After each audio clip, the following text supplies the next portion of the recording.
Bharatiya Janata party ने लोकतंत्र का गला घोटा है। जिस तरह सरकारी मशीनरी ने सत्ता के आगे नतमस्तक होकर वोट को प्रभावित करने का, वोट में देरी कराने का, वोट को रोकने का, लोगों को धमकाने का, लोगों के मत को उनका प्रयोग न करने देने का जिस तरह का जो है पाप भारतीय जनता पार्टी की उत्तर प्रदेश की सरकार ने किया है, सिर्फ अपनी वाहवाही करने के लिए, ये अपराध है। आज सत्ता में बैठ के उत्तर प्रदेश की सरकार ये सोच रही कभी वो सत्ता से जाएगी नहीं, तो जिस तरह वो लोकतंत्र की हत्या कर रहे हैं, जनता उनको आने वाले समय में जवाब से देगी। और मिल्कीपुर में भी इतने उसके बाद भी हो सकता है कि परिणाम भाजपा को सबक सिखाने वाले हो।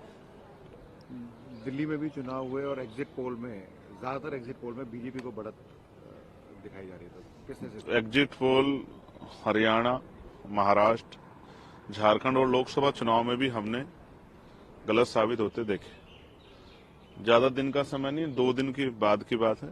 8 तारीख को ईवीएम खुल जाएगी, सब पता लग जाएगा। वैसे जितना सरकारी मशीनरी का प्रयोग सरकार यहाँ कर सकती थी उतना उन्होंने किया, और बहुत सारी ऐसी वीडियो और बहुत सब कुछ सामने आया है। कई जगह लोगों की उंगलियों पे पहले साइन लगी हुई थी, कई जगह पैसे बैठने की। ये सब चीजें लोकतंत्र में अच्छी नहीं है। मैं बड़े दुखी भाव से कह रहा हूं कि अब लोकतंत्र भारत में राजतंत्र की तरफ बढ़ रहा है। डिक्टेटरशिप और धन बल के प्रयोग से, धनतंत्र के आधार पर जनता के वोट को खरीदना, या ये अपेक्षा जो है उनसे रखना कि जनता उनकी बातों में प्रभावित होकर अपनी वोट को समझदारी से नहीं सुविधाओं के आधार पर दे, ये एक खतरनाक प्रणाली। इसका खामियाजा लोकतंत्र को भुगतना पड़ेगा।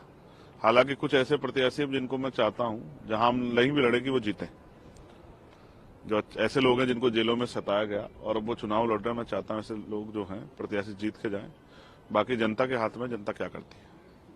देखिए, जिस प्रकार से धांधलीबाजी की गई है और लगातार हमारी पार्टी की तरफ से भी शिकायत हुई थी, और माननीय राष्ट्रीय अध्यक्ष अखिलेश यादव जी भी अपनी ट्वीट के जरिए कंप्लेन कर रहे थे, दर्ज करा रहे थे कि जिस तरह से लगातार पुलिस प्रशासन के द्वारा उनकी मदद करके चुनाव को भरपूर तरह से प्रभावित किया जा रहा था। लेकिन उसके बावजूद भी हमें उम्मीद है पूरी तरह से कि फिर भी समाजवादी पार्टी वहाँ से परचम लहराएगी और फिर विधानसभा की सीट जीतेगी। सर, दिल्ली की बात करें तो कल ही इलेक्शंस हुआ है, उसमें भी एग्जिट पोल आए हैं, आदमी पार्टी को समर्थन किया था, लेकिन एग्जिट पोल में सरकार उनकी जाती हुई नजर आ रही है। एग्जिट पोल तो आपने देखा था कि पहले भी जब अभी लोकसभा का चुनाव हुआ था तो सरकार पूरी तरह से एनडीए की पूर्ण बहुमत की बीजेपी की सरकार बना रहे थे, लेकिन जब नतीजे आए तो एकदम काफ़ी फ़र्क था, उल्टे थे। तो एग्जिट पोल से ही अगर सब कुछ होता तो फिर काउंटिंग कराने की ज़रूरत ही क्या थी। तो ऐसा नहीं है, एग्जिट पोल में उसमें बहुत बड़ा फ़र्क होता है, वो सिर्फ चंद लोगों का एक रिज़ल्ट होता है। और हम उम्मीद करते हैं कि